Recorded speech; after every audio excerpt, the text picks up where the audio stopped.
بسم اللہ الرحمن الرحیم اعوذ باللہ من الشیطان الرجیم بسم اللہ الرحمن الرحیم۔ ناظرین محترم، امید کرتا ہوں کہ آپ سب خیر و عافیت سے ہوں گے۔ جیسا کہ آپ تمام لوگ جانتے ہیں کہ ہم نے ایک پروگرام کا آغاز کیا ہے جس کا عنوان ہے سیرت معصومین علیہم السلام۔ ناظرین محترم، کل ہم نے رسول خدا صلوات اللہ علیہ کے والد گرامی حضرت عبداللہ کی تمام زندگی کے بارے میں مطالعہ کیا۔ آج سے ہم رسول خدا صلوات اللہ علیہ کی زندگی کے بارے میں شروع کریں گے کہ رسول خدا صلوات اللہ علیہ جب اس دنیا میں آئے، جب رسول خدا صلوات اللہ علیہ کی ولادت باسعادت ہوئی تو اس کے بعد عرب کا ماحول کیا تھا، عرب کس طرح کے لوگ تھے۔ ناظرین محترم، اب 17 ربیع الاول کو رسول خدا صلوات اللہ علیہ کی ولادت باسعادت ہوئی۔ یہاں سے رسول خدا صلوات اللہ علیہ کی زندگی کا آغاز ہوتا ہے۔ جب رسول خدا صلوات اللہ علیہ کی ولادت باسعادت ہوئی تو رسول خدا نے 3 طرح کے دور گزارے۔ پہلا دور 40 سال کی عمر، جب رسول خدا نے اعلان نبوت نہیں فرمایا تھا۔ دوسرا دور 40 سال کے بعد جب آپ نے اعلان نبوت فرما دیا اور 13 سال مکہ میں مقیم رہے۔ اور آخری اور تیسرا دور جب رسول خدا صلوات اللہ علیہ کی زندگی کے آخری 10 سال۔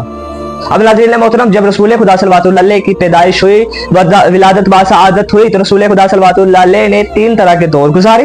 40 سال عربوں کے درمیان زندگی گزاری اور 40 سال کسی عرب کی یہ جرت نہ تھی کہ پیغمبر اسلام کے سامنے انگلی بھی اٹھا سکتا۔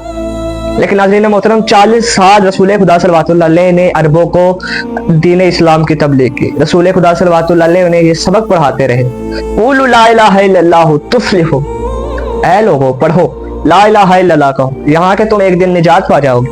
یہ پہلا کلمہ تھا جو رسول خدا صلوات اللہ علیہ نے، یہ پہلی دعوت اسلامی تھی، پہلی دعوت اسلام کی پہلی دعوت تھی۔ اب ناظرین محترم، یہ اکیلا ہے تو ایک واحد کلمہ ہی، ایک اللہ کلمہ ہی، لیکن اس کلمے میں 3 عقیدے چھپے ہوئے ہیں۔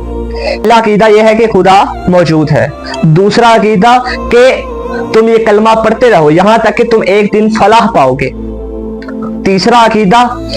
دوسرا عقیدہ ناظرین محترم، دوسرا جو عقیدہ ہے وہ قیامت کی دلیل کو ثابت کرتا ہے کہ قیامت ایک دن ضرور آئے گی۔ اب تیسرا عقیدہ جو ہے وہ اس بات کو ثابت کرتا ہے کہ اللہ تبارک و تعالیٰ خداوند متعال عادل ہے کہ نیک عمل کرنے والے کو نیک صلہ ملے گا اور برے عمل کرنے والے کو برا صلہ ملے گا۔ ناظرین محترم، ادھر پیغمبر اسلام نے اسلام کی دعوت دی، ادھر عرب کے لوگ تمام رسول خدا صلوات اللہ علیہ کے خلاف ہو گئے۔ اب عربوں کے لیے اللہ کو، خدا کو ماننا کوئی بڑی بات نہیں تھی، لیکن ان کے لیے خدا کی صفات کو ماننا مشکل تھا، انتہائی مشکل ترین تھا۔ خدا کو تو مان سکتے تھے لیکن خدا کی صفات کو نہیں مان سکتے تھے۔ لیکن پیغمبر اسلام فرماتے تھے کہ تم اللہ کی صفات کو مانو، اس طرح مانو جس طرح اسے ماننے کا حق ہے، تم یقیناً فلاح پاؤ گے۔ ناظرین محترم، عرب اس چیز کو نہ مانتے تھے۔ جیسے ہی پیغمبر اسلام نے اسلام کی دعوت دی، خدا کے ایک وحدانیت کا اعلان کیا، ادھر عرب کے لوگ رسول خدا صلوات اللہ علیہ کے خلاف ہو گئے۔ اب ناظرین محترم، انہوں نے رسول خدا صلوات اللہ علیہ پر 3 طرح کے حملے کیے، 3 طرح کے الزامات لگائے۔ ایک الزام یہ کہ رسول خدا صلوات اللہ علیہ نعوذ باللہ معاذ اللہ پاگل ہیں۔ ایک الزام یہ کہ رسول خدا صلوات اللہ علیہ نعوذ باللہ معاذ اللہ شاعر ہے۔ ایک الزام یہ کہ رسول خدا صلوات اللہ علیہ جادوگر ہے۔ اب ناظرین محترم، یہ عربوں کی بہت بڑی سیاست تھی ان کے پیچھے۔ اب انہوں نے رسول خدا صلوات اللہ علیہ پر جو پہلا الزام لگایا کہ رسول خدا صلوات اللہ علیہ نعوذ باللہ معاذ اللہ پاگل ہے، یہ پاگل انہوں نے اس لیے کہا کیونکہ عرب کے بچے پاگلوں کے پیچھے دیوانے تھے۔ ان کو جب پتا چلتا کہ یہ شخص پاگل ہے، وہ پٹا ایک اینٹ لیتے، پتھر لیتے، اس شخص کے پیچھے دوڑتے، اس شخص کو پتھر مارتے۔ انہوں کے عربوں کی یہ سازش تھی کہ رسول خدا صلوات اللہ علیہ کو پاگل قرار دے دیا جائے، ان پر نعوذ باللہ معاذ اللہ پاگل کہہ دیا جائے اور عرب کے بچوں کو پتھر پکڑا کے ان کے پیچھے چھوڑ دیا جائے۔ دوسرا الزام انہوں نے رسول خدا صلوات اللہ علیہ کی ذات پر یہ لگایا کہ رسول خدا صلوات اللہ علیہ شاعر ہیں۔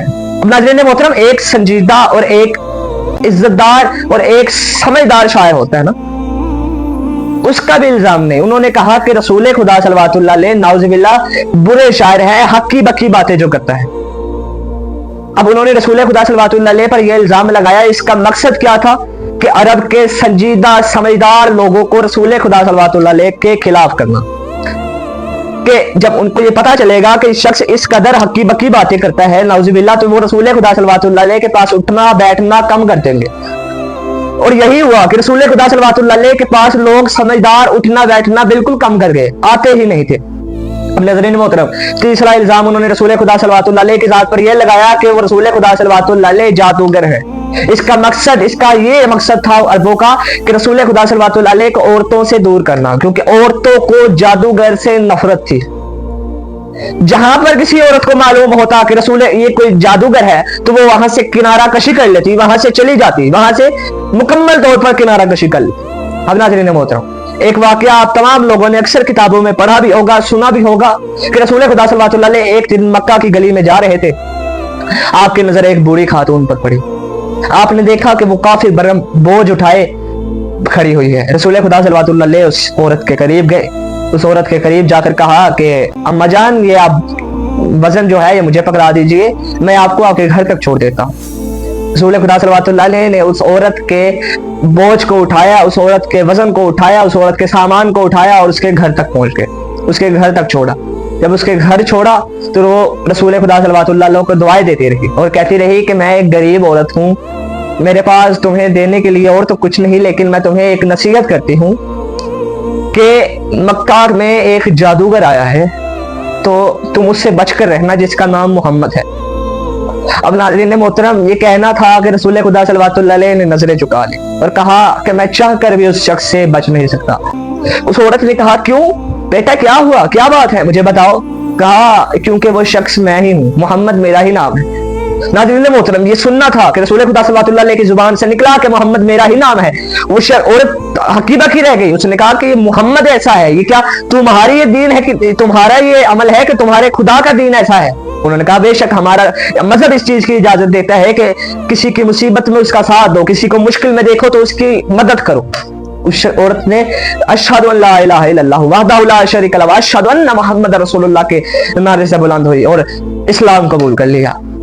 अब नाज़रीन मोहतरम, अल्लामा मुहद्दिस शेख अब्बास कुमी अपनी किताब मुंतहिल अमाल में लिखते हैं कि रसूल खुदा सल्लल्लाहु अलैहि वसल्लम की 25 साल की उम्र में निकाह हुआ हजरत खदीजतुल कुबरा सलामुल्लाह अलैहा से। अब नाज़रीन मोहतरम, ये दो हस्तियां थी जो रसूल खुदा सल्लल्लाहु अलैहि वसल्लम की इतनी मददगार साबित हुई।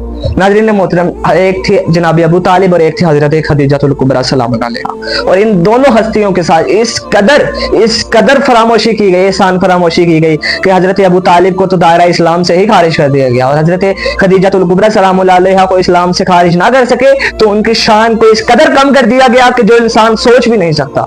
नाज़रीन मोहतरम, ये कहा गया कि रसूल खुदा सल्लल्लाहु अलैहि वसल्लम से जब हजरत खदीजा का अक़द हुआ तो उनकी उम्र नाउज़ुबिल्लाह माज़अल्लाह 40 साल थी और वो दो पहले निकाह भी हो चुके थे उनके।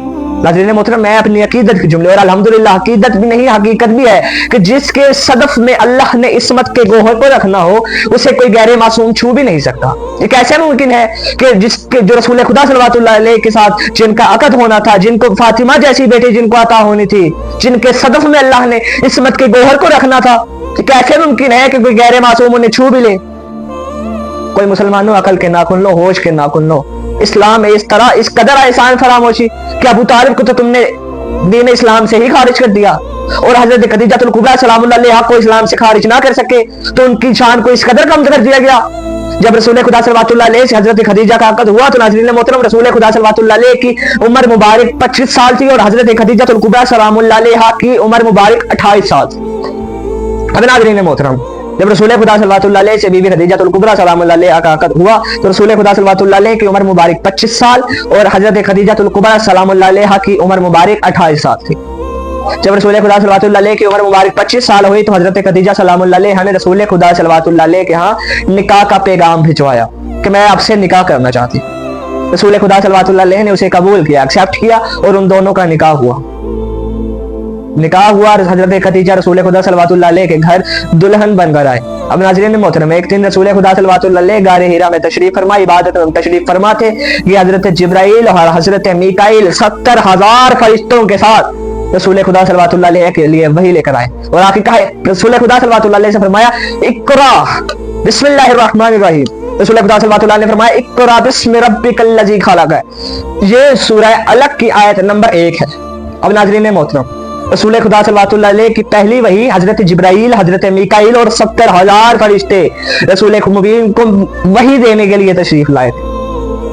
अब नाज़रीन मोहतरम, रसूल खुदा सल्लल्लाहु अलैहि जब वही के बाद घर में तशरीफ लाए। हजरत खदीजा सलामुल्लाह अलैहा ने रसूल खुदा सल्लल्लाहु अलैहि की जानिब देखा, कहा कि ए रसूल खुदा, ए हजरत रसूल सकलैन, ए जद्दुल हसन वल हुसैन, ए महबूब इलाहिल आलमीन, ए तर्जमान मशीयत, ए मौलाओं के मौला, ए हजरत रसूल सकलैन, आज आपके चेहरे पर अजीब सी रौनक है, अजीब सी चमक है।